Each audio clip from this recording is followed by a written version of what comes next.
Desejo a todos Shalom Lekulam. Shalom para todos. Que o Eterno te abençoe e te guarde. Você, sua casa, sua família e toda a sua parentela. Que o Eterno abençoe a todo o povo da Teshuvá espalhado pela face da terra. Vamos dar continuidade ao estudo do maravilhoso livro Sefer Hizayon, o livro de revelação, o livro de Apocalipse. E voltando, nós vamos continuar no capítulo 9, que foi de onde paramos. Já adianto para vocês, o capítulo 9, sem dúvida nenhuma, se não for o mais complicado, está entre os mais complicados. Na minha opinião, o capítulo 9 é o mais complicado de todos. Né? É o capítulo mais complicado de todos, é o capítulo 9, na minha opinião. Outras pessoas vão dizer que são outros capítulos, né? Mas, na minha opinião, o capítulo 9, ele traz uma dificuldade imensa de compreensão, de entendimento. Por causa da quantidade de símbolos que são trazidos para nós, e símbolos alguns até um pouco estranhos. Mas o que é que a gente vai fazer? Não precisa ficar com medo, não precisa ficar desesperado. Nós temos uma chave que abre muitas portas de entendimento. E essa chave chama-se Escritura Sagrada. A Escritura Sagrada é a principal chave de compreensão do livro de Apocalipse. Tenho dito a vocês que pelo menos 2/3 do livro de Apocalipse são citações que são encontradas na Torá, nos profetas e nos escritos. Portanto, não há nada melhor do que recorrer à Escritura Sagrada. E é isso que nós vamos fazer, como sempre temos feito.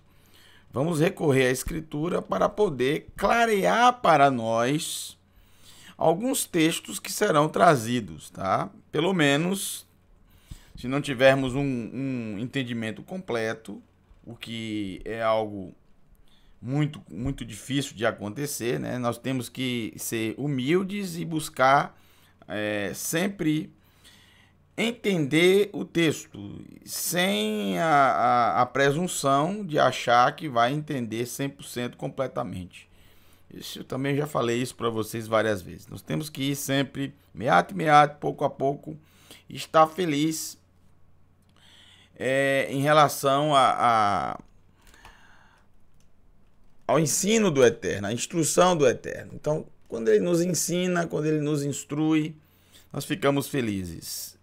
Se ele quiser nos instruir mais, então vamos buscar mais, vamos procurar saber mais. E se for da vontade dele, pela graça, pela misericórdia dele, nós vamos conhecendo. Ficamos felizes sempre que aprendemos. Com toda a humildade, nós buscamos isso pouco a pouco, dia após dia, na medida que o Eterno desejar para nós. Vamos nessa medida, então, tentar entender o capítulo 9. Rapidamente, já passamos para ele. Vamos analisando aqui os textos para vocês. Só lembrando que o capítulo 9 inicia dando continuidade ao shofarot, ao shofar, no plural, shofarot, shofás, no português, né? Que começaram a ser tocados no capítulo 8. Vocês se lembram que são Sheva shofarot, ou seja, 7 shofás. Já foram tocados 4, e agora vem os 3 últimos. Os 3 últimos. Então aqui inicia o verso 1 com o 5º shofar. Vaitkar, e tocou Hamalar, o mensageiro, entre parênteses, o anjo, o mensageiro, Ha-Hamishi, o 5º mensageiro, Vaeré, e apareceu, quando foi tocada o 5º shofar, apareceu, olha o detalhe, olha o símbolo, o primeiro símbolo, Kohav, apareceu uma Kohav, uma estrela. Essa palavra Kohav, que é simplesmente espetacular, né? Já falei para vocês várias vezes, mas não canso de falar. As duas primeiras letras é o número do Eterno, 26, porque 20 mais 6 é 26. E as duas últimas letras da palavra estrela dá 22. 20 mais 2, 22.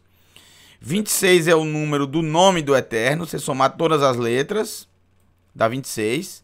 E 22 são as 22 letras do Aleph Bet do alfabeto hebraico. As 22 letras que foram faladas, que foram utilizadas para que tudo que existe viesse a existir. Porque tudo foi feito através da palavra, através das letras hebraicas, através da palavra, através do hebraico.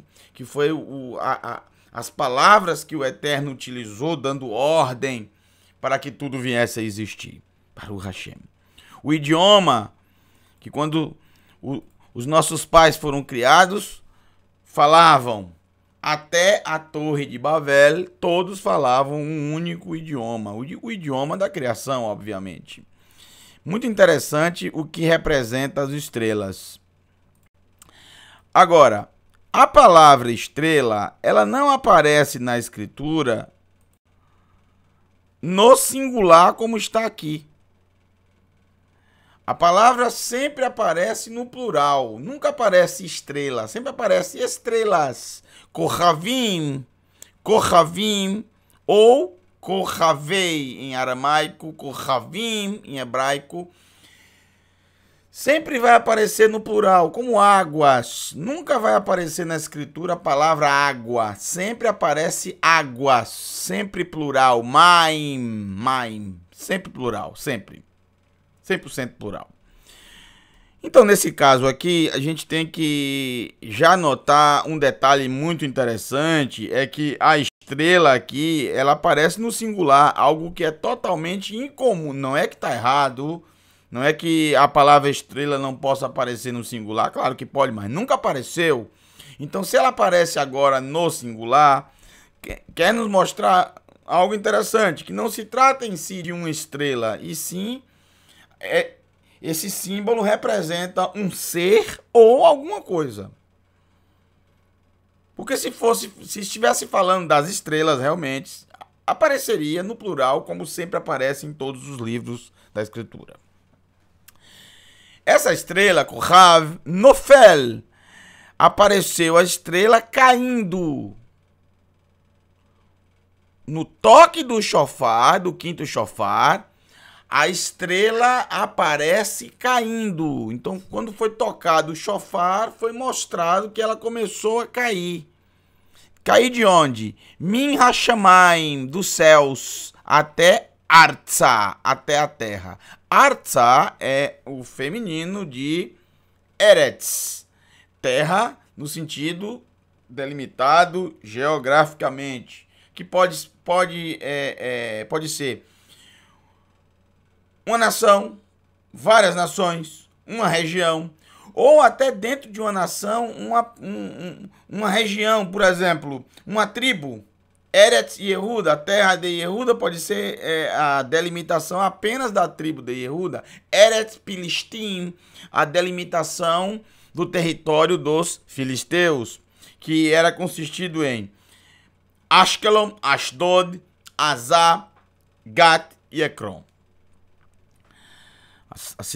As principais cidades filisteias. Então, pode chamar Eretz Pilistim, a terra dos filisteus, terra no sentido geográfico delimitado. Então, essa estrela, seja lá o que for, a gente vai analisar agora, ela aparece ao tocar, o mensageiro tocar a quinta trombeta, o quinto shofar, não trombeta, shofar. O quinto, trombeta é uma outra coisa, ela é de prata, o shofar é o chifre de carneiro. Aparece a estrela caindo dos céus até a terra. Depois diz, Vayanaten lo, e foi dado para ela. O que foi dado para a estrela? Mafteach, Mafteach, até os dias de hoje, quer dizer chave. Você vai no hotel em Israel e você pede a sua chave. Ani rotze mafteach sheli. Eu gostaria da minha chave. Vakashá, por favor. Mafteach, chave. Mafteach tem a ver com a palavra petar. Petar ou patar, que é o P, o Tav e o Ret. As palavras hebraicas são muito interessantes, porque uma está ligada à outra. Veja, a palavra chave tem a ver com a palavra diretamente ligada à mesma raiz da palavra abrir, patar. Patar quer dizer abrir. Petar quer dizer abertura ou portal. Petar, abertura. Petar Tikva, abertura da esperança. Lá, uma cidade próxima a Tel Aviv. Mafteach foi dada para essa estrela que caiu dos céus, não por acidente, não porque foi expulsa, nada disso. Tudo foi programado. Você observa que o shofar foi tocado e ela aparece caindo com um propósito. Ela vai cair não sendo expulsa, não. Ela vai cair porque ela tem um propósito. Ela vai receber a chave Libe'er HaTehom, para o poço do abismo. Olha quantos detalhes tem nesse verso 1. Então vamos circular aqui os detalhes. Primeiro, estrela. Segundo símbolo, chave. Terceiro símbolo, poço do abismo. Eu vou juntar, fazer só um. Podia ser poço, podia ser abismo. Mas é melhor juntar logo tudo. Então, vamos nos concentrar aqui. Primeira coisa. Quem é essa estrela? Essa estrela é a Satã? É Satanás? É o diabo? É o adversário? Claro que não. Não tem lógica ser a Satã. Até porque ninguém imagina que Revelação capítulo 9 está se tratando do passado. Segundo as doutrinas religiosas, Satã foi expulso do céu. Algo que não é apoiado pelas escrituras sagradas. Algo que não é apoiado pelas escrituras sagradas. Que ele era um anjo bom e que se transformou no anjo mau. Isso é apenas um mito ou más interpretações da escritura. Para mais informações, assista nosso vídeo, se você não assistiu ainda, A Origem do Mal. E tenho certeza que você vai ter uma visão diferente, se é que você não já tem. Mas a escritura não apoia isso. Além do mais, o capítulo 9 de Revelação está descrevendo o futuro. Ou trazendo algo que vai acontecer dentro do primeiro século. Ou no fim dos tempos. É isso que nós vamos tratar durante o nosso estudo. Então não faz sentido tratar-se de Satã. Porque se ele tivesse sido expulso dos céus, isso deveria ter acontecido muito antes de tudo isso. Não é verdade? Segundo, essa estrela que tem a chave do abismo, ou a chave do poço do abismo, o próprio livro de Revelação, desculpa o trocadilho, nos revela que se trata de um mensageiro, de um anjo. A estrela trata-se de um mensageiro, de um anjo. Veja, capítulo 20 do próprio livro de Apocalipse, capítulo 20, diz assim: e um mensageiro descendo dos céus, vou colocar para vocês o texto, tá? Vou colocar para vocês o texto aí, tá aparecendo na tela a Davar. Então vou colocar para vocês o texto. Vamos ler juntos o texto. Capítulo 20, verso 1, que responde à pergunta de quem se trata, quem é essa estrela. Capítulo 20 diz assim: a mesma expressão que aparece no capítulo 9, verso 1. Vaeré, e apareceu Malar, um anjo, Yored min hashamayim, descendo dos céus, o beiador, e na sua mão, o que é que tem? Mafteach, uma chave.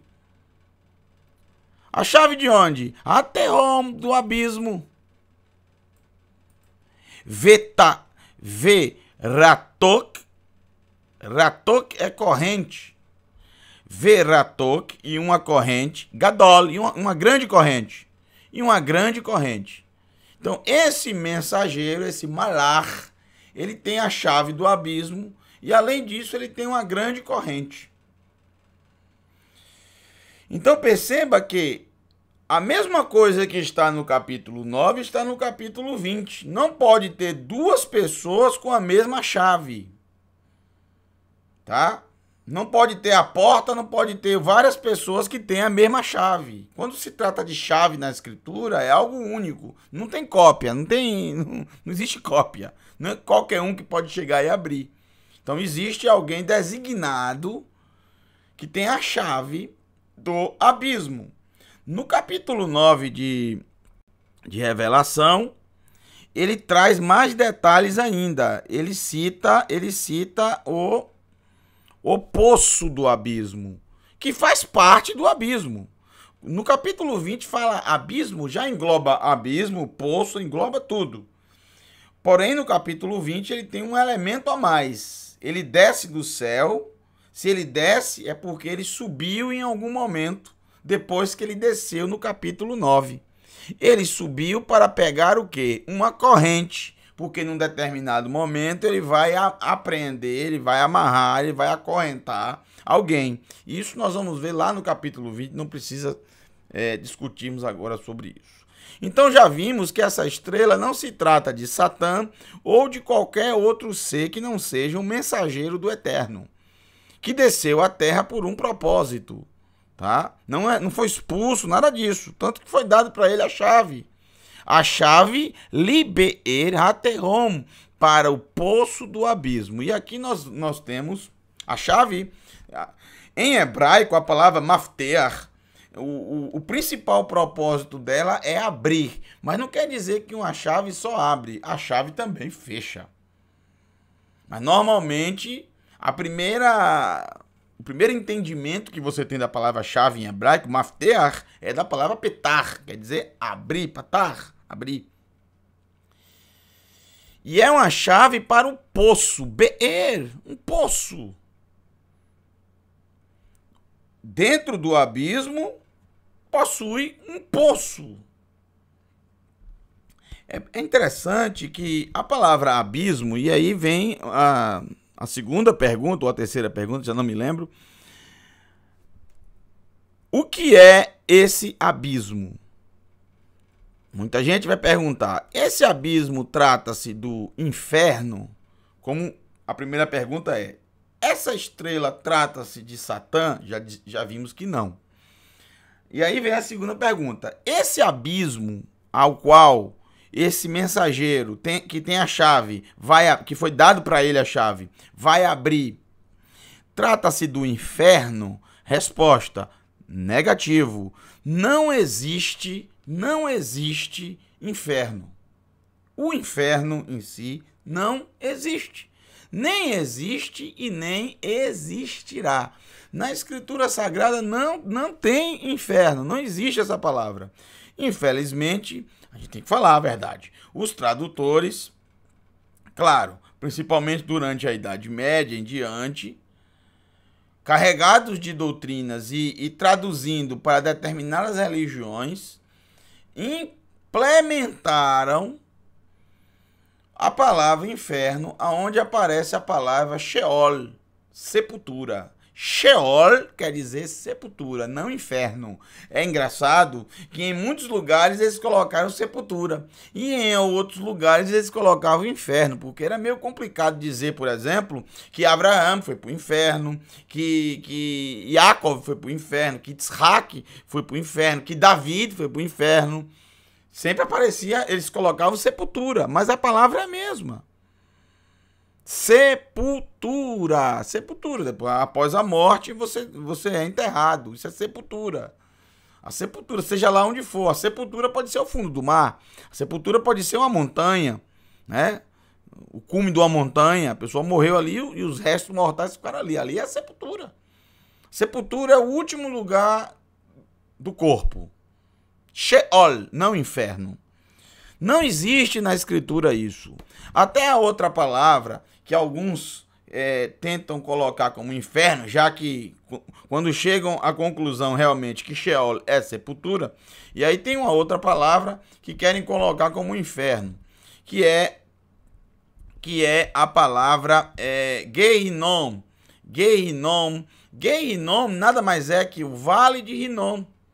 Ao sul de Jerusalém, inclusive existe até hoje o vale onde se queimava o lixo de Jerusalém. Todo o lixo era incinerado, era juntado, passava-se todo o lixo pelo portão sul, por isso que o nome do portão é Portão do Monturo ou Portão do Lixo, e aí se levava para o sul, e lá nesse vale, na parte baixa, o vale, claro, se queimava todo o lixo que era produzido pelo menos uma vez por semana, se queimava todo aquele lixo, incinerava até virar cinzas. Ninguém podia apagar, tinha que deixar o lixo queimar completamente. Esse mesmo local onde o lixo era queimado, no passado, na época dos profetas, infelizmente, eram queimadas crianças nesse vale de Hinnom. Algo terrível que começou com os cananeus e que muitos do povo de Israel também, infelizmente, aderiram a essa terrível tradição. Então, o vale de Hinnom tem essa conotação de queimar completamente até destruir, até acabar, até virar cinzas. E é utilizado como uma metáfora para a segunda morte. A morte definitiva. Hasve Halila, que nunca aconteça com nenhum que está me escutando nesse momento. Esse é o desejo do meu coração. Esse também é o desejo do Eterno. Bom, então não se trata o abismo, que é a palavra Teom, de Teom. Não se trata nem de sepultura e muito menos de inferno. Não existe a palavra inferno na escritura. Temos também um estudo chamado O Inferno Existe? Aí você pesquisa no nosso canal, você vai achar. A ideia de inferno foi criada, na verdade, durante a Idade Média. Né? Antes da Idade Média não se tinha nem ideia disso aí. A partir da Idade Média, principalmente com as obras de Dante de Alighieri, é que ficou muito, muito forte essa ideia de inferno, para assustar as pessoas e para controlar as pessoas. Bom, vamos lá. Gênesis, capítulo 1, verso 2. Verso 2. Ve'aretz haitá, e a terra tornou-se tohu vavohu, desabitada e sem vida, desordenada. Ve'osher, e a escuridão, alpnei teom, estava sobre a face do abismo. Veja, já existia escuridão, já existia abismo e também existia águas. Ve'ruach Elohim, e o mover de Elohim, ou o vento de Elohim, merachefet,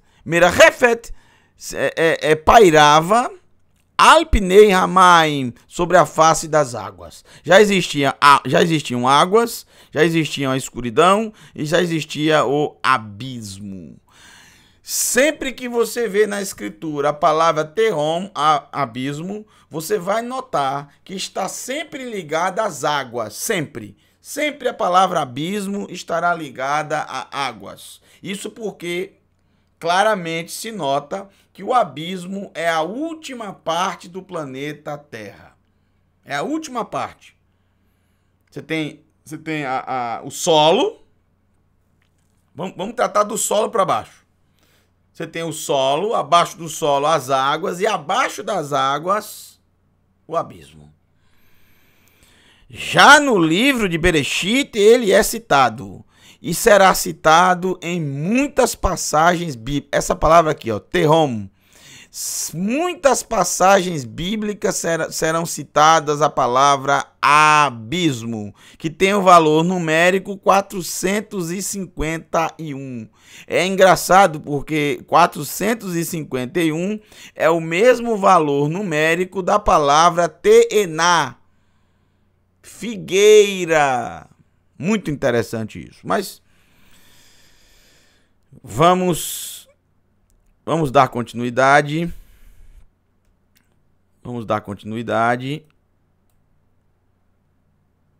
Já vimos que abismo não tem nada a ver nem com sepultura e nem com inferno, muito menos com inferno. E que abismo é a última parte do planeta Terra. Falando para baixo, não para cima. A última parte. Quando houve o dilúvio, está escrito que os abismos foram rompidos e a água veio de baixo, né? E chegou até a terra. Abriu-se. Então, perceba, abismo tem a ver com água. Existe água no abismo? É o que parece quando a gente lê, por exemplo, sobre o dilúvio. E mais interessante é que quando a gente lê aqui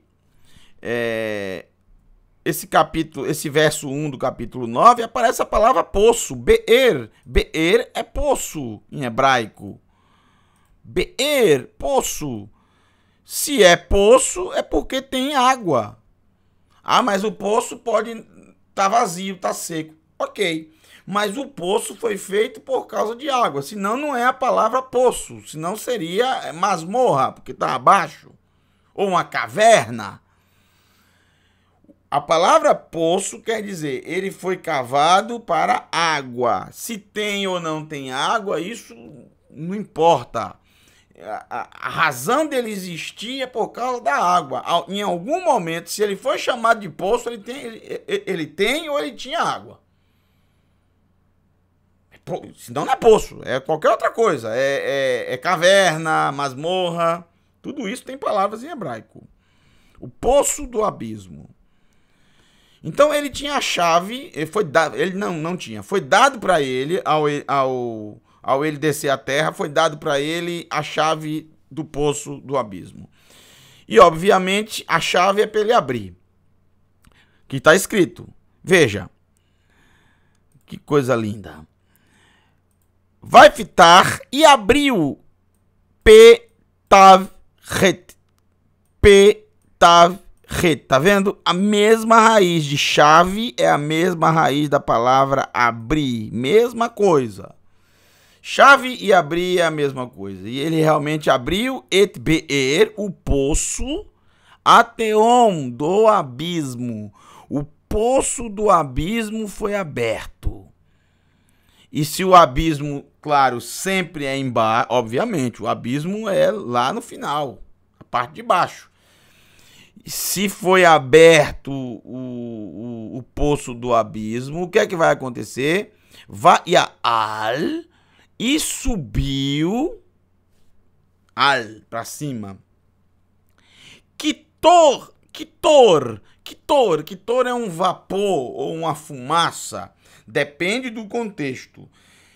Vamos ver se o contexto aqui se encaixa melhor. Fumaça ou vapor? Em hebraico é uma palavra só. Min habe'er, e subiu um vapor ou uma fumaça do poço. Kekitor, como um vapor. Ha-kivisham. Ha-kivisham. Kivishan quer dizer fornalha. Então, qual é que se encaixa melhor? Vapor ou fumaça? Fumaça, nesse caso, fumaça. Porque fornalha, apesar de ter a quentura, né? Mas o que mais está ligado a uma fornalha é justamente a palavra fumaça. Então, vamos ler de novo. E subiu uma fumaça do poço, como uma fumaça HaKivshan, da fornalha Rav Meod. Yohanan. Yohanan é assim. Yohanan eu gosto da forma enfática dele. Não precisava colocar Rav Meod. Bastava colocar Rav, grande, de uma grande fornalha. Não, ele coloca de uma fornalha muito grande. Yohanan. Gente, não tem como não ser Yohanan que escreveu esse livro. Não tem como. É exatamente o mesmo. Ou então, se não foi Yohanan, foi o mesmo que escreveu o Evangelho de Yohanan, escreveu também esse livro. É a mesma pessoa. A gente nota claramente na forma de escrever, na forma de se expressar, e principalmente nos exageros linguísticos. Uma fornalha Rav Meod, muito grande. Essa fumaça que subia dessa fornalha grandiosa, da fornalha muito grande, o que aconteceu? Vimos essa palavra agora no livro de Gênesis.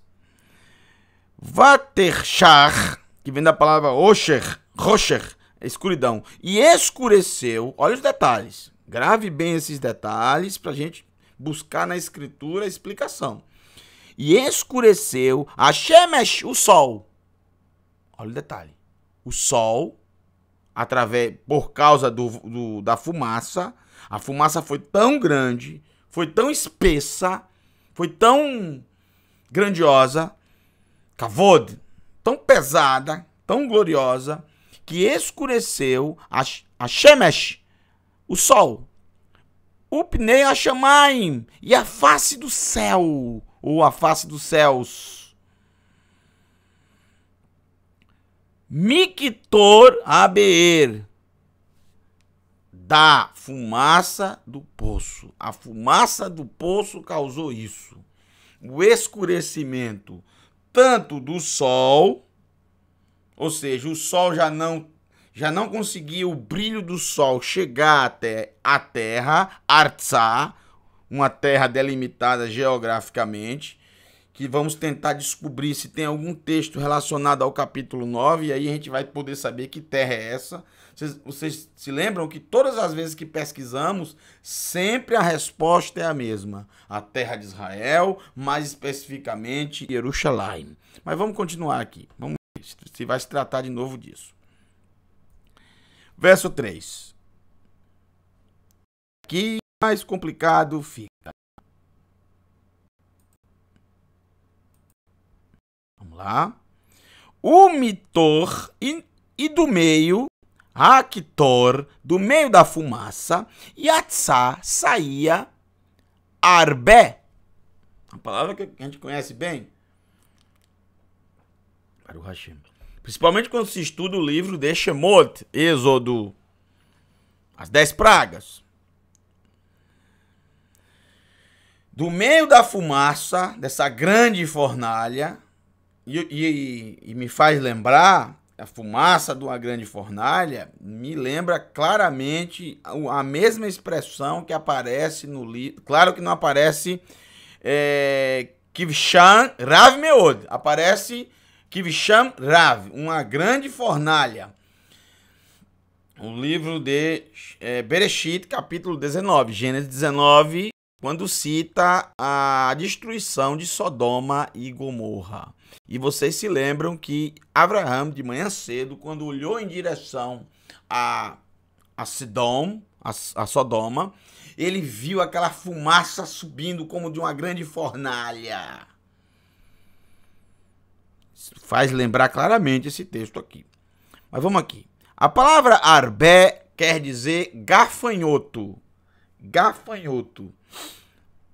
E saía do meio da fumaça. Fumaça essa que era tão poderosa que chegava ao ponto de tapar o sol, de escurecer no sentido de não trazer luz até a terra. Isso aconteceu também lá no livro de Shemot, em uma das pragas. Apesar que não foi por causa da fumaça, mas o sol escureceu. Ou seja, não houve luz durante 3 dias no Egito. Então, o sol, os gafanhotos saíram do meio da fumaça. Mas peraí, qual inseto pode sair do meio de fumaça? Qual inseto pode subir de uma fumaça? Qual inseto pode suportar a fumaça? É claro que esse arbé aqui, essa palavra, esse símbolo, não se trata, assim como estrela, todos os dois estão no singular.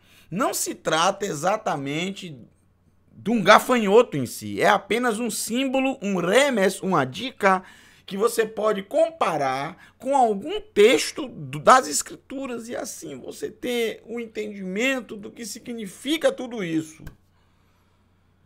Se tiver na Escritura algo semelhante a isso aqui, se tiver na Escritura, Torá, profetas e escritos, algo semelhante ao que estamos vendo agora, nós podemos ver o contexto que foi dito lá, que, claro, é muito mais aberto o código, é muito mais explicado o código do que em Revelação. Em Revelação nós temos um elemento a mais para Yohanan, o Império Romano.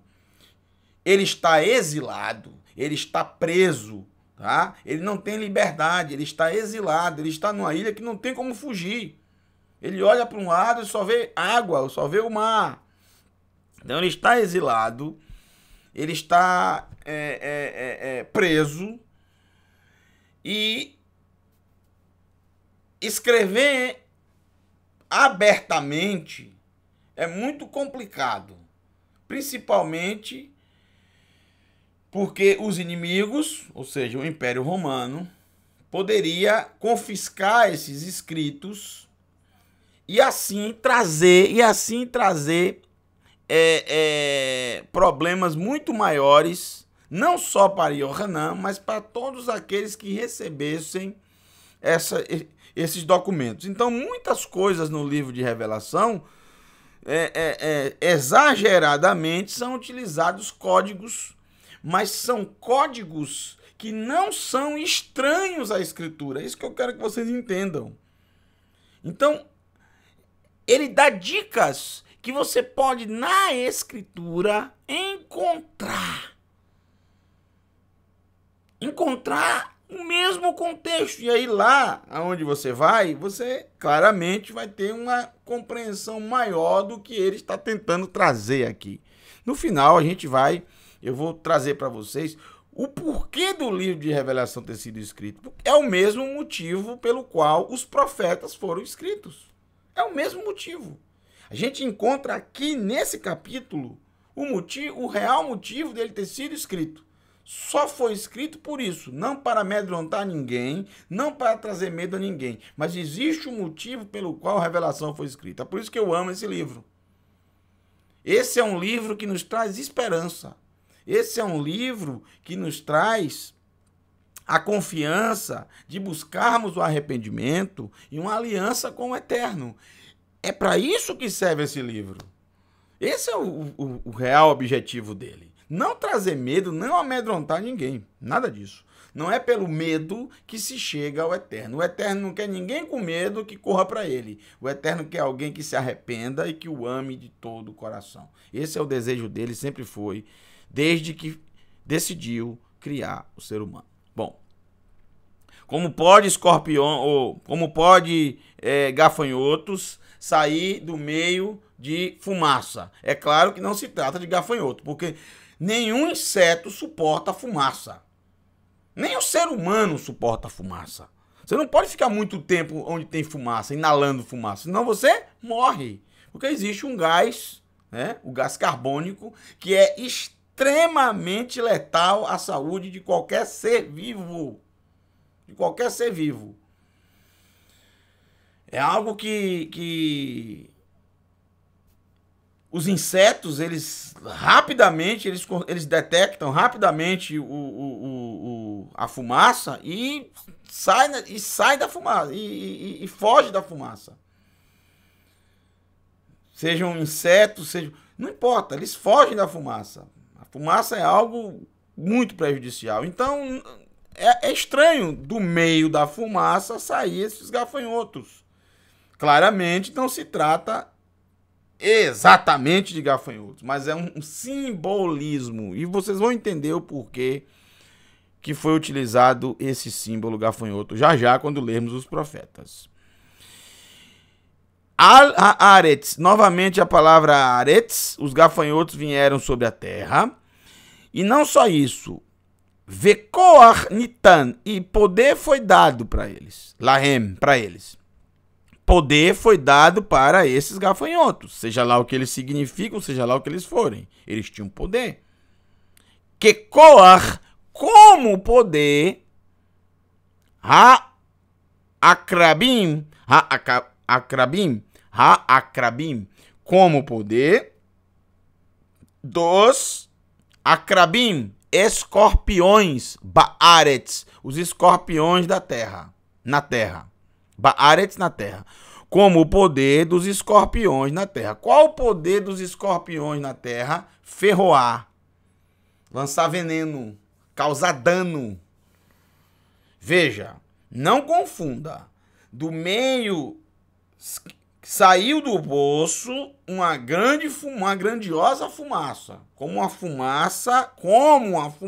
Não é uma fornalha que tem, é um poço que quando foi aberto, saiu uma grande fumaça. Como uma fumaça de uma grandiosa fornalha. Fumaça essa que escureceu o céu e o sol. E do meio dessa fumaça, vieram gafanhotos. E foi dado poder, poder. Foi dado poder para eles, como poder de escorpiões na terra. Então não pense que o texto está dizendo que saiu gafanhotos e escorpiões. Não, só saiu gafanhoto. Não pensa também que o texto está dizendo que dentro do abismo tinha um poço, que dentro do poço tinha uma fornalha. Não, o texto não diz isso. O texto diz que do poço saiu uma grande fumaça, como uma fumaça de uma grande fornalha. Ou de uma fornalha muito grande, como colocou Yohanan.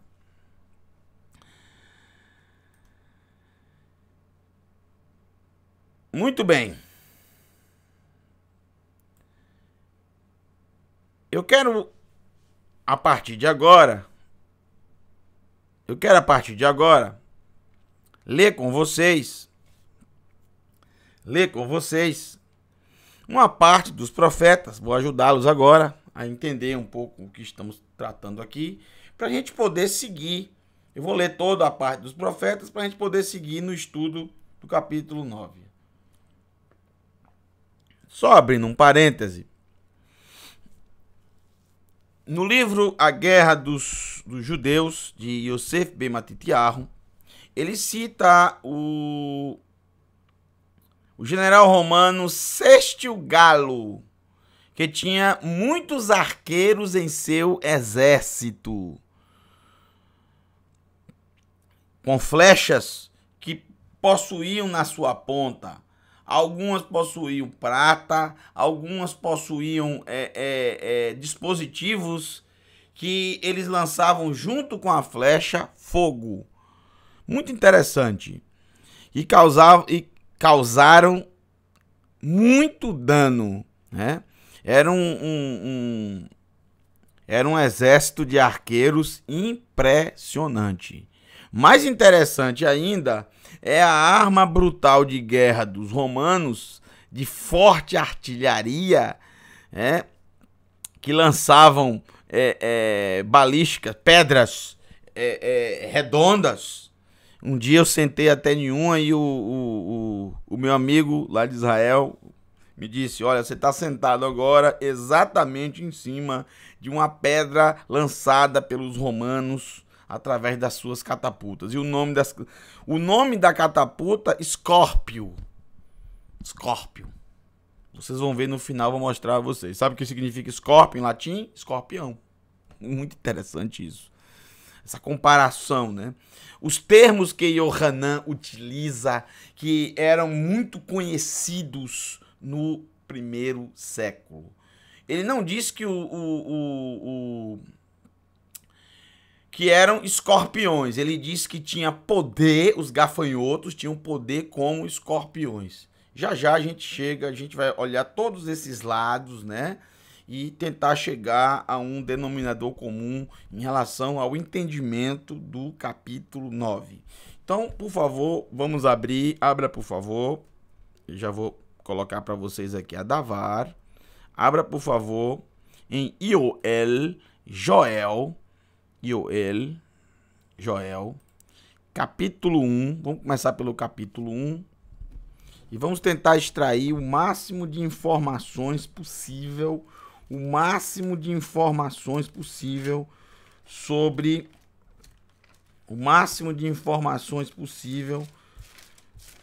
dessa parte dos profetas.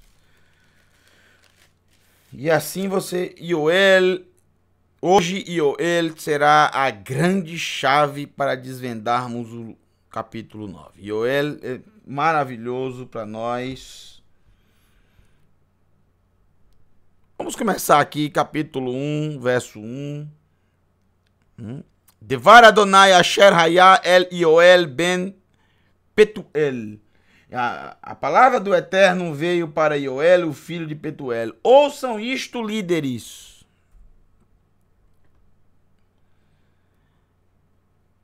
Shmeu zot hazeknim. Zeknim quer dizer anciãos. Ouçam todos que vivem na terra. Aretz, uma terra delimitada. De que terra está falando? Vamos tentar ver. Já ocorreu algo semelhante a isto em seus dias? Ou nos dias dos seus antepassados?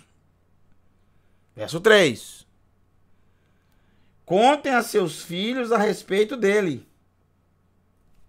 Contem a seus filhos a respeito dele. E que eles contem aos filhos deles. E que estes contem à geração seguinte. Verso 4. O que foi deixado pelos gafanhotos cortadores será comido pelos gafanhotos voadores.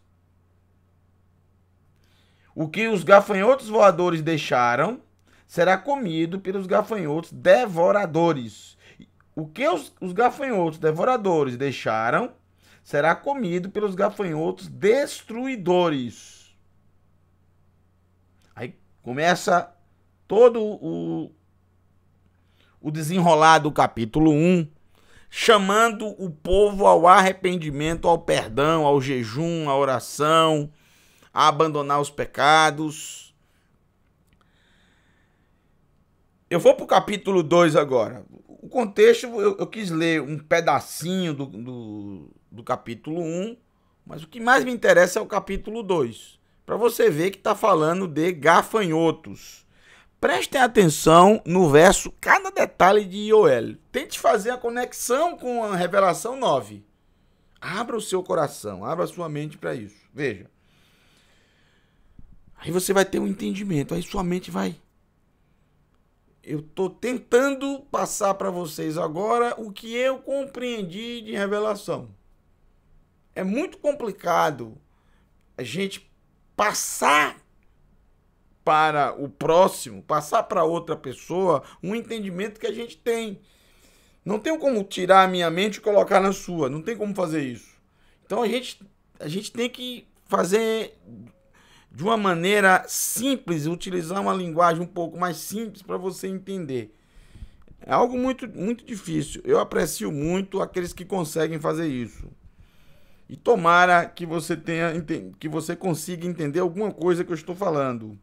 Verso 2. Esse é o meu desejo, essa é a minha oração. Eu quero dividir com você. Toquem, veja, mesma expressão que aparece no começo do capítulo 9 de Revelação, verso 1. Tikeu, mesma coisa. Tikeu shofar. Toquem o shofar. Então temos uma conexão. Lá também o shofar foi tocado. Bet-Sion, em Sião, em Sião. E aqui nós já temos a descrição da Eretz, do lugar, do território, aonde está falando. Que podemos, claro, se tiver muito mais elementos, não só o shofar, não só o gafanhoto, mas se tiver mais elementos que estejam muito próximos da leitura do capítulo 9, aí sim se estabeleceu uma grande conexão e podemos extrair o máximo de Yoel, que não falou tanto assim em códigos. Toda profecia tem códigos, toda profecia tem códigos.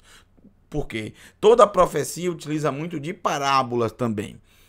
Mas as profecias que encontramos aqui são profecias mais abertas. Não se esconde nome de lugares, não se esconde nome de cidades, não se esconde o nome dos inimigos.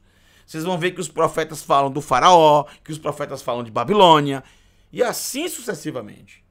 Lá no livro de Revelação não dá para fazer isso. Não dá para falar de Roma. Não vai aparecer a palavra Roma uma vez sequer, mas a gente vê claramente que está falando de Roma. Não dá para falar o nome do imperador, mas a gente sabe que está falando dele. Por quê? Porque ele coloca símbolos, ele coloca códigos que a gente verifica e vê minuciosamente, detalhadamente, matematicamente, que está se falando de determinada pessoa. Tudo em código. Por quê? Porque o livro é para um determinado grupo de pessoas. Vamos lá. Yoel, capítulo 2, verso 1. Toquem um shofar em Sion, soem um alarme sobre minha montanha sagrada. Behar Kadishi. Meu monte sagrado, minha montanha sagrada, minha montanha da santidade, o Monte Moriá. Então, há aqui delimitadamente uma terra, um espaço, um lugar, Eretz. Há um espaço delimitado aqui. Então, seguindo. Que todos os que vivem na terra tremam, pois o dia de Adonai Ki ba Yom Hashem, Ki karov, pois está entrando, está chegando o dia de Adonai. Ki karov, está próximo, pois está próximo o dia do Eterno, está próximo o dia de Adonai. Yom Hashem, ou Yom Adonai, que os passei aqui para vocês, que eu selecionei aqui. Essa palavra é uma palavra que aparece bastante nos profetas. Aparece, por exemplo, no profeta Safaniá, e ele diz que esse dia as torres das cidades cairão. Os grandes guerreiros irão chorar como uma menina chora, como uma criança chora, terão medo. As pessoas verão que esse dia será um dia de julgamento, um dia que os corajosos irão balançar as suas pernas, né? As pernas irão tremer. Será um dia como nunca houve antes na história. Então, Yom Hashem é o dia do julgamento, é o dia do juízo. E só existe um dia do juízo. É um dia só. Não existe vários dias de juízos. É um dia só que, apesar de parecer que está demorando, mas na verdade chegará o dia do Eterno. É como um dia, para ele é como 1000 anos. Então nós já estamos terminando o nosso 6º dia, o 6º dia do ser humano. Já estamos terminando o 6º milênio. E aí vai entrar o dia do Eterno. O dia do Eterno é sempre o 7º, sempre.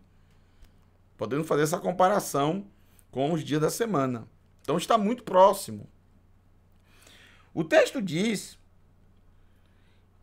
que será um dia, verso 2. Veja. Yom Rocher. Rocher, um dia de escuridão. Vimos no capítulo 9 que aquela fumaça escurece não só os céus, como também o sol. E desalento. Será que vai ter desalento? Será que vai ter angústia no capítulo 9? Daqui a pouco a gente vê. Tem. Vocês vão ver. Um dia de nuvens e névoa espessa. Uma horda grande e poderosa espalha-se. Horda de quê? Dos gafanhotos, como vimos no verso 4. Como a escuridão sobre as montanhas. Jamais houve algo parecido com isso. Tampouco haverá outra vez. Jamais houve algo parecido com isso. Tampouco haverá outra vez. Então a gente vê claramente que é um dia único. Baruch Hashem. Por isso, se fizermos a conexão com Revelação, o capítulo 9, você tem que levar em conta, conectando com Yoel, conectando com os profetas, trata-se do dia do juízo, que pode ter tido uma amostra do que será no ano 70, especificamente no final de agosto do ano 70, quando houve a destruição total de Jerusalém, inclusive do templo, mas nada que se compara quando chegar o dia do eterno, o dia do juízo. Não haverá algo parecido com isso. Jamais. Tampouco haverá outra vez, nem após os anos de muitas gerações. Ou trata-se do dia da destruição de Jerusalém, no ano 70. Porém, a palavra Yom Hashem, a maioria dos profetas que a utilizam, trata-se do juízo final. Verso 3. Yoel 2, verso 3. À frente deles, um fogo devorador. À frente deles, um fogo devorador. Atrás deles, uma chama destruidora. Adiante, a terra é como o Gan-Eden. Adiante, a terra é que Gan-Eden, é como o Gan-Eden. Mas atrás deles um deserto. Ou seja, antes desses gafanhotos chegarem, a terra era como o Gan-Eden. Mas depois que eles passam pelo lugar, ficam como um deserto. Nada escapa deles. Verso 4. Eles se parecem com cavalos. Que mareço, sim. Os gafanhotos parecem cavalos. Será que fala de cavalos lá no capítulo 9? Daqui a pouco a gente vê. E atacam como cavaleiros. Farashim. Que farashim? Cavaleiros.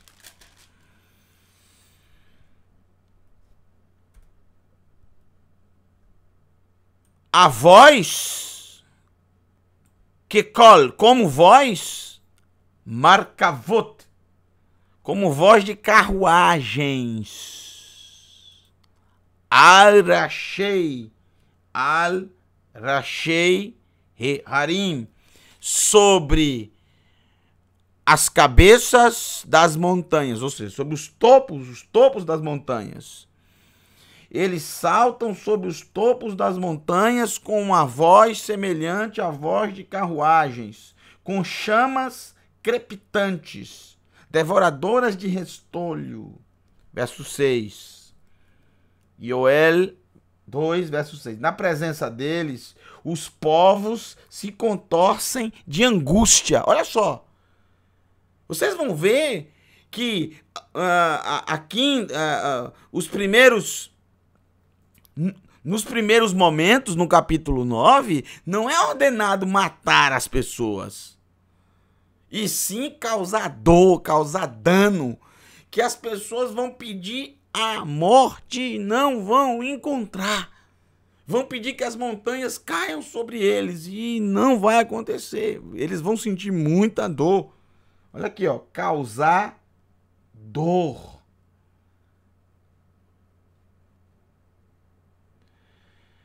Toda a face perde a cor. Ou seja, eles ficam espantados, extasiados. Verso 7. Eles atacam como guerreiros. Que Giborim, como guerreiros.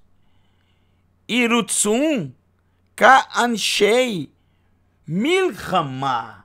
Eles atacam como guerreiros e escalam o muro como homens de guerra. Como homens de guerra. Então é claro que isso não é... Você não pode levar literalmente que isso é um gafanhoto, que um gafanhoto não vai fazer uma coisa dessa. A comparação, a gente tem que saber de quem é esse gafanhoto, de quem está falando. Isso a gente vai ver no final. Tenham calma.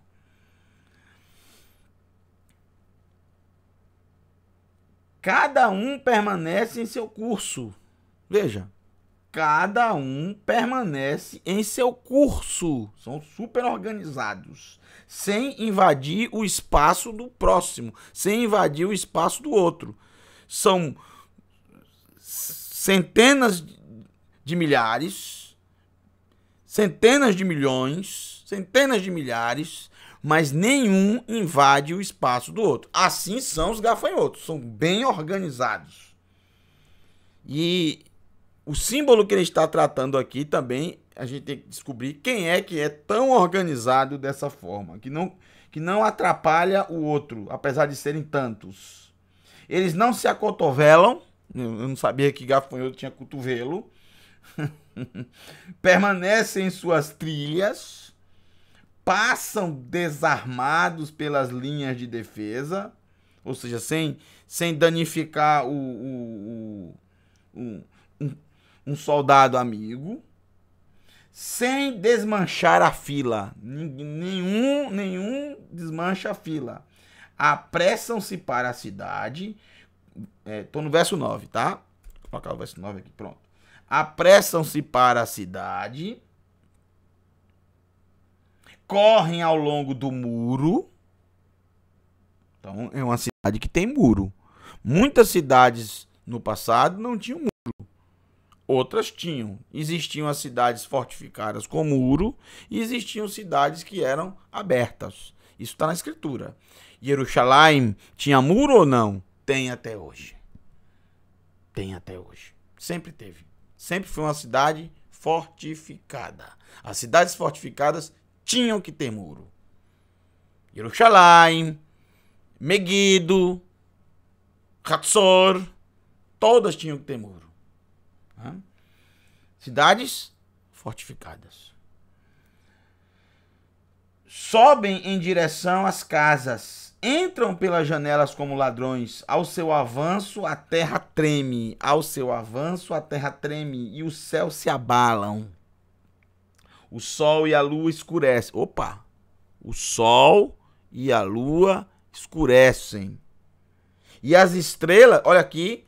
Kohavim, nunca aparece estrela no singular, sempre no plural. E as estrelas deixam de brilhar. Asfu Nagiam, perde o seu brilho, perde o brilho delas. Verso 11, Adonai grita ordens para seus exércitos. Seu exército é imenso. Opa! Seu exército é imenso. No capítulo 9 fala de tamanho de exército? Fala.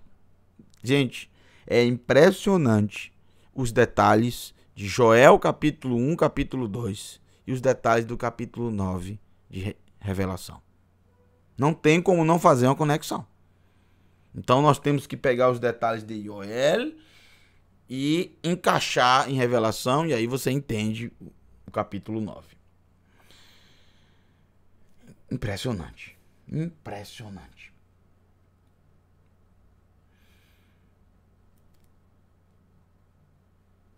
Adonai grita ordens para seu exército é imenso, poderoso, e realiza o que ele diz. Pois grande é o dia de Adonai.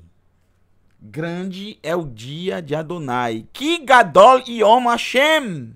Venorá meod. Igual a Yohanan aqui, né? Norá meod. Grande é o dia de Adonai. Grande é o dia do Eterno. Aterrador, Norá meod. Muito aterrador, muito temível. Quem o poderá suportar? Quem poderá suportar o dia de Adonai? Contudo, presta atenção, gente. Baruch Hashem. Essa é a razão de existir os profetas. Essa é a razão de existir o livro de Revelação, o que vamos ler agora. Por que os profetas foram levantados? Para trazer, para levar o povo a Teshuvá. Para apresentar o povo a Teshuvá. O principal objetivo dos profetas não são profecias. O principal objetivo dos profetas é a Teshuvá. Arrependimento. É por isso que muitos não gostavam dos profetas. É por isso que muitos matavam os profetas. Por quê? Porque a principal razão dos profetas terem sido levantados pelo Eterno é uma. Vocês precisam voltar. Vocês precisam se arrepender. Vocês precisam largar os pecados e fazer Teshuvá e voltar para o Eterno. E aí as profecias eram justamente para isso, para alertar o povo. O que acontecerá? O que acontecerá no futuro? Se arrepende agora para você poder usufruir do que há de bom e se livrar do que há de ruim. Todos os profetas, se é profeta, ele não fica fazendo só profecia. Não, em primeiro lugar, se ele é profeta, ele leva o povo ao arrependimento. Veja, por exemplo, Yohanan Hamatibili, Yohanan Imessor. Profeta. Apesar dele não se considerar um profeta. De tão humilde que era. Mas um profeta. E quais são as palavras dele? Arrependam-se. Façam Teshuvá. Abandonem os pecados. Todo e qualquer profeta, se é usado pelo Eterno, levantado pelo Eterno, ele fala de arrependimento. Profecia é segundo plano. Segundo plano. Irmeiarro, Jeremias. Qual a mensagem dele? Arrependimento. Yeshayahu, qual a mensagem dele? Arrependimento. Nahum, arrependimento. Ovadiah, arrependimento. Roshea, arrependimento. Pode ler os profetas. Qualquer um. Hagai, Ageu, arrependimento. Zechariah, arrependimento. Malachi, arrependimento. Bom, vamos lá. Para isso que existem os profetas. Verso 12. Veja comigo. Vegam atah. Vegam atah. E também agora. Neum Adonai. Diz Adonai. Chuvu. Voltem. Adai até mim. Bechol levavchem. De todo o coração de vocês. Agora. Quando você assiste esse vídeo, nesse momento que você está assistindo, nesse momento que você está vendo o texto bíblico, agora, olha que texto lindo, também agora, ou seja, o Eterno abre a porta para o arrependimento, ainda está aberta, essa porta ainda está aberta. O motivo, a razão de existir profetas, profecias, não fica ligado, né, somente nas profecias, porque é muito interessante as profecias. O mais importante é o que elas representam, por que elas foram dadas para o arrependimento. Teshuvá, chuvu, voltem, adai para mim, até mim. Mas voltem, bichol levavchem, de todo o teu coração. Ou como está no texto, Bekol levavchem, de todo o coração de vocês. O betsom, e no jejum. O beberri, e no choro. Ubemisped. Ubemisped.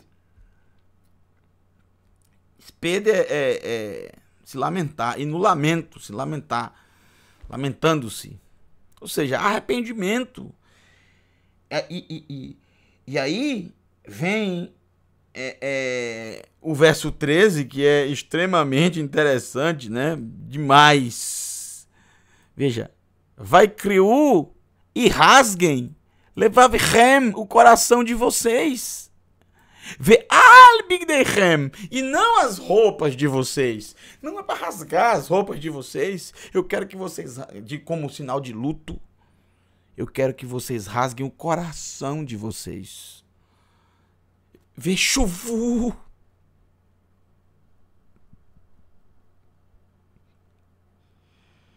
E voltem. Voltem. Retornem ao Eterno. El Adonai, para Adonai Elohim. Que Hanum, pois compassivo, Verahum e misericordioso. Ele, El Melohachamim, ele é o Elohim cheio de misericórdias. Ele é compassivo e misericordioso. Hu é ele. Erer apaim, Verav Chesed. Tardio em irar-se, alongado, erer, apaim é irar-se, né? Erer, ele estende a sua misericórdia, verav chesed, e grandioso em graça, chesed. Como é que não tem graça? Como é que não tem a palavra graça no Tanar? Onde mais aparece, principalmente na Torá. Veniham al ra'a. Veniham. Vamos de novo aqui. Veniham al ra'a.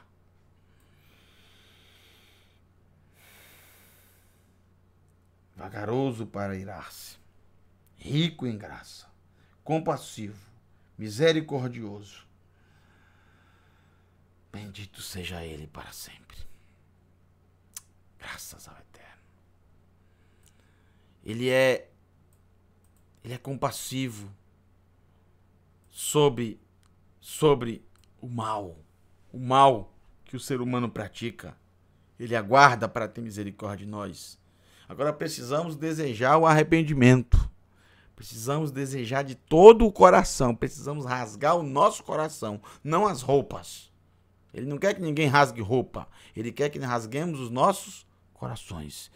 Depois vem o verso 14.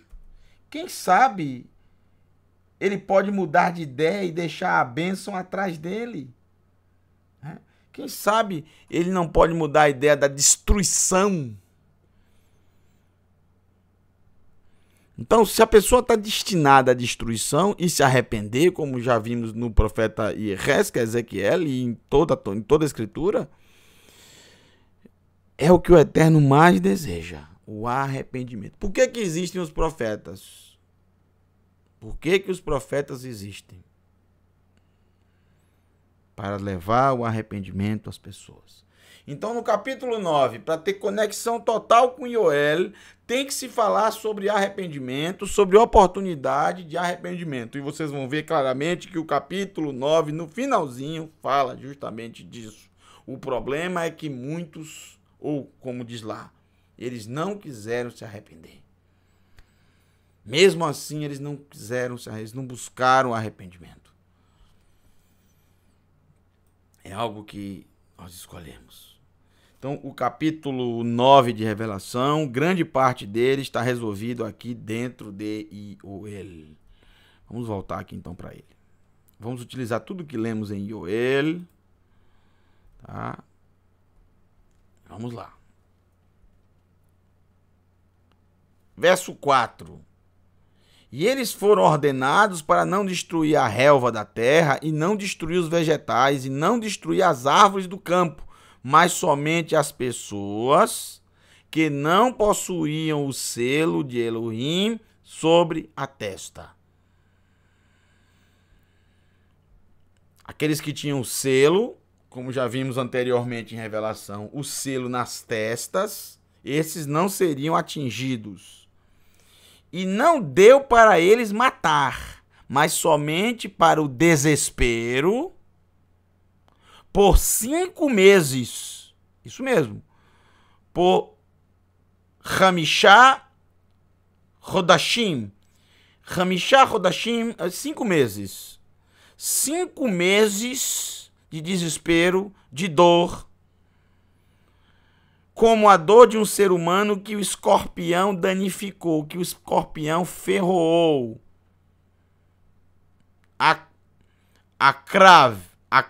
Akravim, que o escorpião ferroou.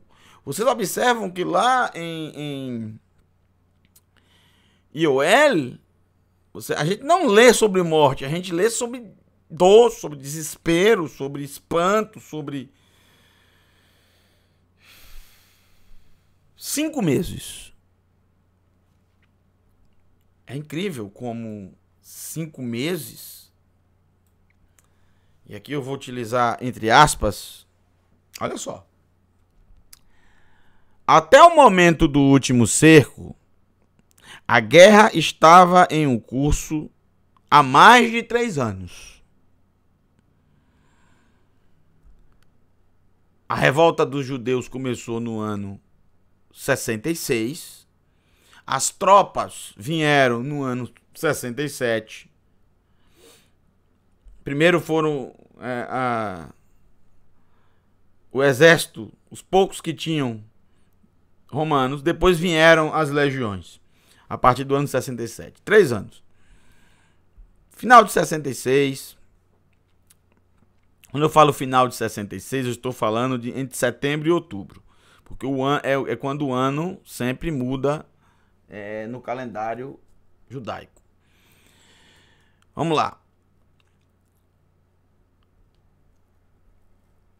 A última cena agora se desenrola e dura exatamente 5 meses. Está escrito aqui. A última cena agora se desenrola e dura 5 meses. Tito começou o cerco em Jerusalém na primavera, ou seja, em abril. No ano 70, a primavera foi em abril e não em março. Abril, porque Titus não ia levar o seu exército durante o inverno. Os defensores estenderam desesperadamente por 5 meses, mas até o final do mês de agosto, a área do templo foi ocupada e a Santa Casa, a Casa da Santidade, foi incendiada. Shimon e seus seguidores, em última análise, com a cooperação das forças de Yohanan e dos Zelotes contra seu inimigo comum, realizaram ataques ferozes contra os romanos na muralha da cidade. Muralha, muro, falou bastante disso nos profetas, né? Fortificada e o templo por 5 meses. O resto da cidade caiu nas mãos dos romanos, que massacraram os judeus indefesos no final e saquearam e queimaram a cidade inteira. Então, é muito interessante isso, gente. 5 meses. Exatamente o tempo em que a última parte desse cerco durou. 5 meses. A última legião romana que veio com tudo. E no final nós vamos falar sobre as legiões romanas. Vou explicar a vocês a organização, que aí vocês vão se lembrar do que lemos no texto. A representação é muito interessante. Muito interessante. Com a destruição do templo. Muito, muito interessante. E somando os 3 anos e mais os 5 meses, dá mais ou menos os 3 anos e meio das profecias. Muito interessante. Assim também como foi 3 anos e meio, o tempo da história de Hanukkah, né? De Antíoco Epifânio. As coisas acabam se repetindo, os ciclos acabam se repetindo e de forma muito semelhante. Vamos ler o verso 6, né? O verso 6 diz: naqueles dias vão perguntar os filhos dos seres humanos pela morte e não encontrarão ela. Desejarão que suas almas fossem entregues para a morte e a morte fugirá deles. Tem alguma parte da escritura que diz isso? Tem. Inclusive Lucas capítulo 23, verso 30, Lucas 23, 30, é citado justamente o texto que eu vou ler agora, que é o texto de Oséias. Eu só vou ler esse, tem outros por causa do tempo. Oséias, capítulo 10, Oséias,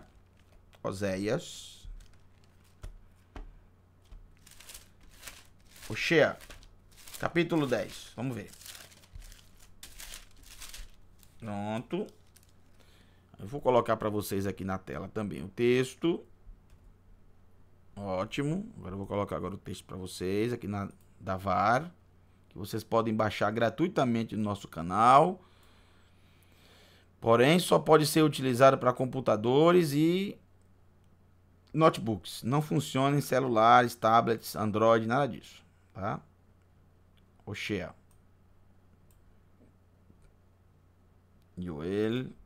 Oséias, aqui. Oséias, capítulo 10. Oséias, capítulo 10, verso 8. 10, 8. Deixa eu colocar aqui no verso 8. Pronto. Olha só. Destruição sobrevirá sobre os lugares altos de Aven. Isto é, ao pecado de Israel. Hatat Israel. Aven tem a ver com... vem da palavra Avon, que quer dizer iniquidade.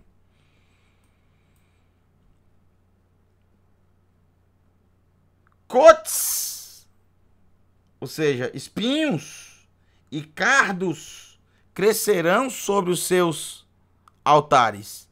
Misbechotam, sobre os seus altares. E eles dirão às montanhas: Ve'amru le harim. Ve'amru, e dirão le harim, para as montanhas. Kassunu, cubra-nos. Kassunu, cubra-nos. Caia sobre nós. Vela Gevaot. Geva quer dizer colina. Gevaot, colinas. E para as colinas, Niflu aleino. Caia sobre nós. Levante-se sobre nós. Ou seja, nos cubra também. Nos mate. Isso é exatamente a mesma coisa de Lucas 23, 30. Isso é exatamente a mesma coisa. Isso é exatamente a mesma coisa de Irmeiarro, capítulo 8, Jeremias, capítulo 8. E houve Jó, capítulo 3, verso 20, verso 21. E Lucas, capítulo 23, verso 30. Pedirão a morte e não encontrarão, de tanto sofrimento que estavam. Não só pela dor das feridas, não só pela dor dos machucados, mas principalmente pela dor de ver a cidade queimando, de ver tudo destruído, de ver todo o sonho terminado. Pelo menos por hora. De acharem que com sua própria força, de acharem que pelo seu próprio braço, pelos seus próprios exércitos, iriam conseguir, já que no passado os sacerdotes conseguiram expelir o terrível exército de Antíoco Epifânio, agora também conseguiríamos, porque agora nós temos um exército, não somos sacerdotes, temos exércitos agora.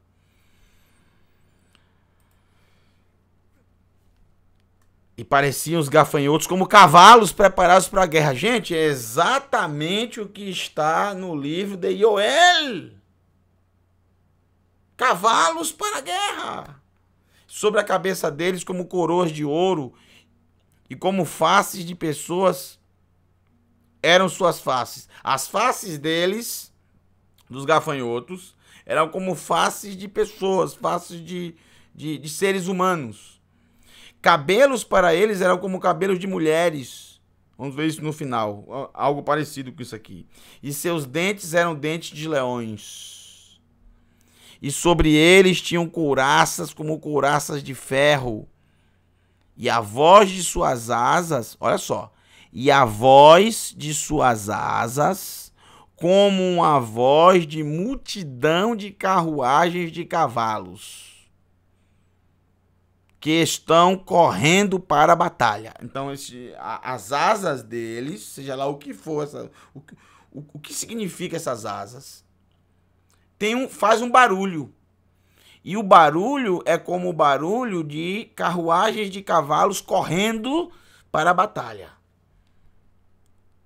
Caudas para eles eram como escorpiões, e nas suas caudas aguilhões, ferrões, que com força entram para ferir os filhos dos seres humanos por 5 meses. Hamishá Rodashim. Verso 11. E sobre eles um rei. Sobre eles um rei. Ve aleihem melech hu. Ve aleihem melech. E sobre eles um rei. Hu malach hateom. Ele é o mensageiro do abismo.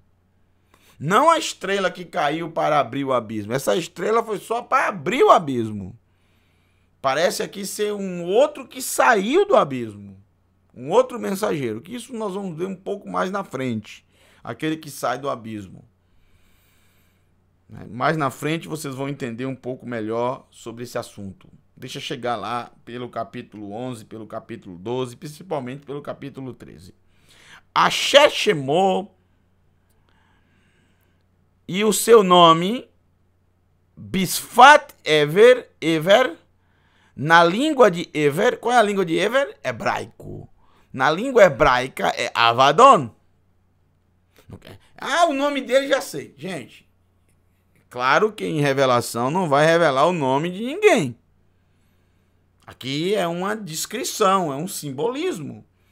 Avadon significa destruidor. Ele é o destruidor. Tem alguém chamado destruidor?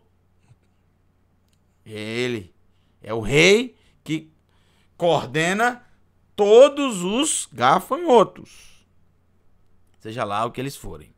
Ve Hayavanim, e os gregos, e creulo Apolion, e os gregos chamam Apolion. Apolion em grego significa destruidor. Avadon em hebraico significa destruidor. As duas línguas são nomes diferentes, mas possuem o mesmo significado. É engraçado quando você lê o verso 11 pelas traduções, e o tradutor coloca, na nossa língua, tentando incutir na mente das pessoas que o livro de Revelação foi escrito originalmente em grego. Não foi. Não é isso que diz o texto. O texto diz, na língua hebraica, na língua de Ever, na língua hebraica, não é nem Ivri, é na língua de Ever, na língua do descendente de Shem, chamado Ever, que foi quando foi dividida as línguas. Ever e sua família continuou falando a língua da criação, a língua hebraica. E na língua dos Yevanim, dos gregos, ou, se você quiser, jônios, como estão dos gregos, eles chamam por Apolion. Eles chamam por Ikraú-lo, chamam para ele Apolion. Eis que o primeiro passou, indo adiante, e o segundo e o terceiro ainda chegarão. Veja que esse verso 12, a gente se lembra do verso 13 do capítulo 8 que estudamos, né, a última aula que estudamos. Veja só. E olhei e ouvi o mensageiro voando na metade dos céus, lendo em voz alta. Oi, oi, oi. Ou seja, ai, ai, ai. Dos habitantes da terra por causa das vozes do chofar, que ainda dos 3 dos mensageiros que estão preparados para tocar. Será terrível, porque os últimos trará para a humanidade morte. Para o sexto mensageiro, que estava com o chofar, o penúltimo, na sua mão, dizendo: solte os 4 mensageiros, os presos sobre o rio, o grande rio Eufrates. Nehar Frat. O grande rio Eufrates. Hagadol Nehar Frat. O grande rio Eufrates. Isso aqui está no livro do profeta Daniel, quando ele estava nas margens do rio Eufrates. E os 4 mensageiros foram soltos, que estavam preparados para a hora, e para o dia, e para o mês, para o ano, para matar a terça parte dos filhos dos seres humanos. Então, primeiro vem dor, muita dor, angústia, desespero, e depois virá a morte. Porque são 4 para os 4 cantos da terra: norte, sul, leste, oeste. No verso 16, o número dos exércitos das cavalarias era acima de 200 milhões. Eu ouvi o número deles. Vocês viram no livro de Joel, ele não dá o número, mas ele diz que são incontáveis. Assim como o Salmo 68, verso 18, nas Bíblias cristãs, verso 17, os carros de Elohim são miríades, milhares de milhares. Adonai está entre eles, como no Sinai, no lugar santo. E eu vi, na visão dos cavalos, e vi na visão, Veken raiti be razon, e vi na visão, et assusim, os cavalos e os cavaleiros, que suas couraças possuíam aparência de fogo azul e enxofre. Fogo azul e enxofre. E cabeças dos cavalos como cabeças de leões, e de suas bocas lançavam fogo, fumaça e enxofre. Fogo, fumaça e enxofre. Verso 18. Nestas três pragas, na fumaça, no enxofre que lançavam pelas suas bocas, queimando a terça parte dos filhos dos homens, pois o poder dos cavalos estava nas suas bocas, o poder, a força dos cavalos, e nas suas caudas. O que é isso que lança esse fogo, né? No final eu vou mostrar a vocês. Pois suas caudas eram como serpentes e cabeças para eles que entravam neles, ferindo-os. Essas armas, né? Agora presta atenção.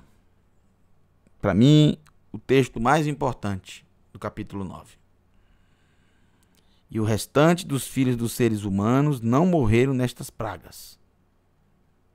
Não voltaram das suas obras de suas mãos, adorando mais aos demônios, adorando mais Od Lashedim,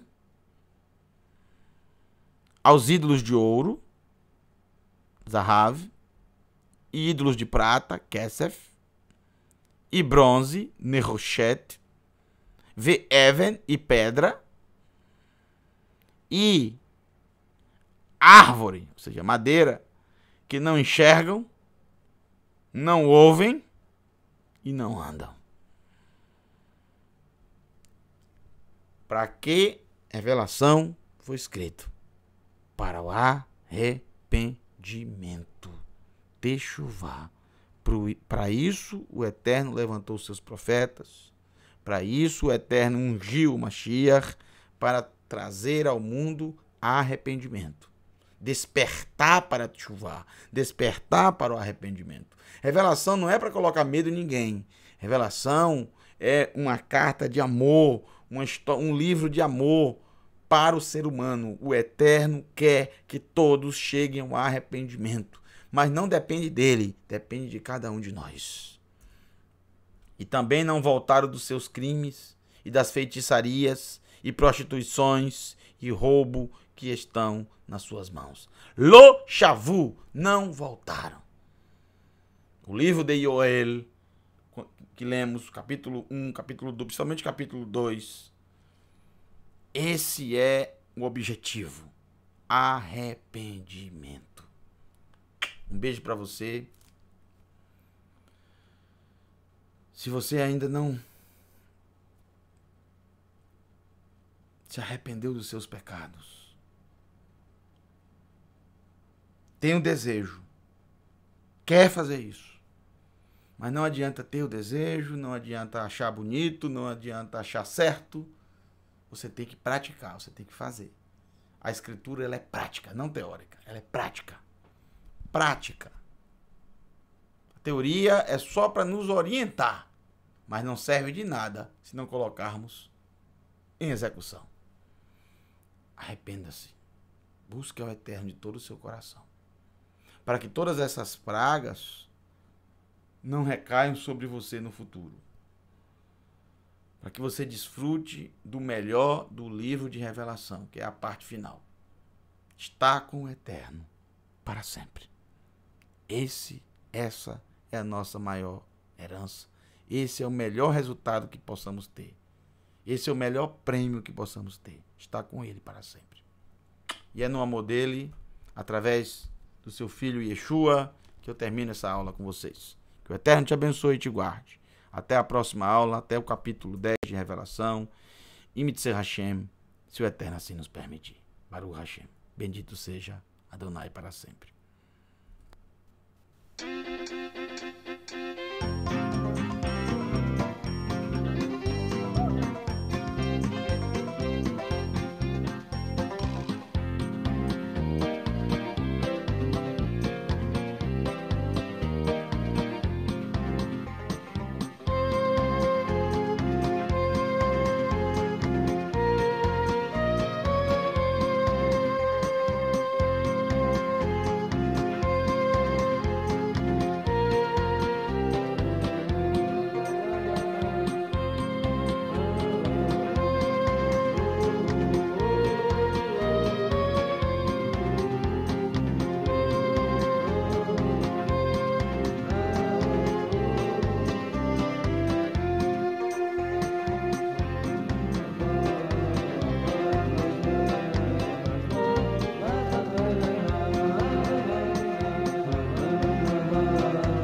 Shalom, pessoal.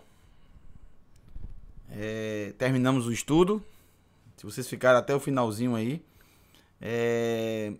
eu fiquei de mostrar para vocês algumas imagens e acabei esquecendo, né? Acabei me passando e não mostrando. Então, para vocês que ficaram até o final, para vocês que conseguiram ficar até o final, eu vou mostrar agora, tá?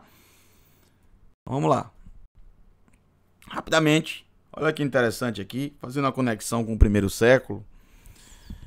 Olha o que esse artista que fez esse desenho sobre as legiões romanas. Olha só que interessante.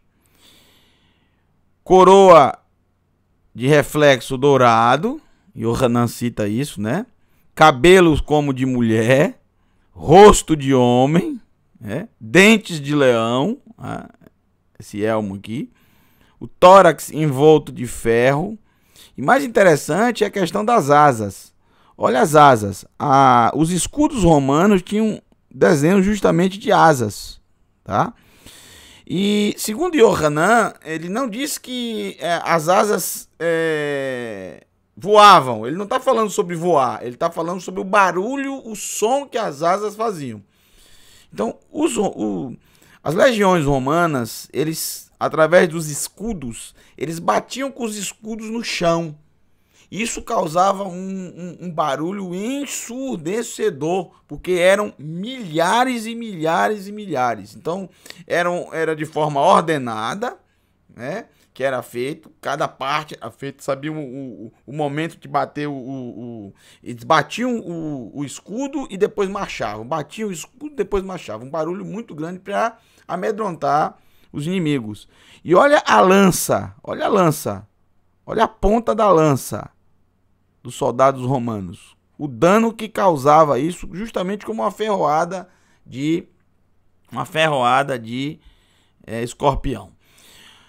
Olha a informação que nos traz as enciclopédias. Cada legião romana completa tinha um efetivo de 5 a 6 mil soldados, engajados por contrato, disciplinados e bem treinados. Os legionários eram divididos em 10 cortes de 500 a 600 homens. Depende, se era 5 mil ou eram 6 mil. Então, eram 10 cortes, sempre 10 cortes, ou de 500 homens ou de 600 homens. Estas cortes, essas 10 cortes, eram divididas em centúrias. Centúrias vem do latim, que é 100, né? Centúria, daí que vem centurião. O centurião, ele tomava conta de 100 pessoas, 100 soldados. Então, dentro das 10 cortes, as 10 cortes eram divididas em centúrias. Então, se eram 500 por corte, eram 5 centúrias. Se eram 600 por corte, quando a legião era de 6 mil, eram 6 centúrias. E dentro das centúrias ainda tinham as decúrias, ou seja, dentro dos 100 ainda tinham grupos de 10, muito organizado. E cada grupo desse tinha um líder. Tinha o líder maior, que comandava toda a legião, tinha os centuriões, né? Depois tinha as decúrias. Então, era muito organizado. A infraestrutura da legião era uma coisa imensa e organizada. Por isso que não saíam das fileiras, por isso que não se desorganizavam, por isso que estavam sempre organizados, como lemos lá no profeta Joel. Isso, claro, fazendo uma conexão com o primeiro século, tá? Quando foi escrito o livro de Revelação. Cada legião contava com alas de cavalaria. Teoricamente, eram 300 cavaleiros. Muitos destes eram estrangeiros, mercenários. Um corpo de besteiros, além das tropas auxiliares, os vexilatos. Não me pergunte que eu não sei bem o que é isso aí, só estou citando exatamente como está aqui na enciclopédia. Agora veja, aqui você vê uma foto da catapulta romana e aqui o desenho. Aqui você vê aqui deve ser um centurião que está dando as ordens para o soldado, tá? O exército romano tinha uma arma chamada arma Scorpio. Olha que interessante, arma Scorpio, que seria uma espécie de .50 romana, similar a uma besta medieval ampliada. O escorpião, Scorpio vem da palavra latim, que é escorpião. Disparava flechas de ponta de ferro de 70 centímetros ou balas de chumbo, né? Era usada do mesmo modo que as metralhadoras atuais, para fogo de apoio e supressão. Seu alcance chegava a 370 metros e podia ser operada por 1 ou 2 homens. Algumas eram equipadas com um carregador de flechas, sendo capazes de tiro rápido. Era uma arma de trajetória tensa, rápida, precisa e mortal. Bom, é isso que eu queria mostrar para vocês, que é bem interessante, que você pode fazer essa conexão aí com o texto do capítulo 9. Aqui você vê aqui no chão aqui essas pedras aqui. Algumas delas eu já vi em Israel, já sentei em um inclusive, mais ou menos assim. Uma pedra imensa. Imagina uma pedra dessa caindo nas pessoas, nas casas, nos palácios. Muitas delas com fogo. Eles equipavam as flechas com fogo. Então, realmente, uma máquina brutal de guerra. Bom, você que ficou até agora, um beijo para todos. Que o Eterno te abençoe e te guarde. Shalom. Laila Tov, uma boa noite. No amor do nosso Mashiach Yeshua. Tchau, tchau.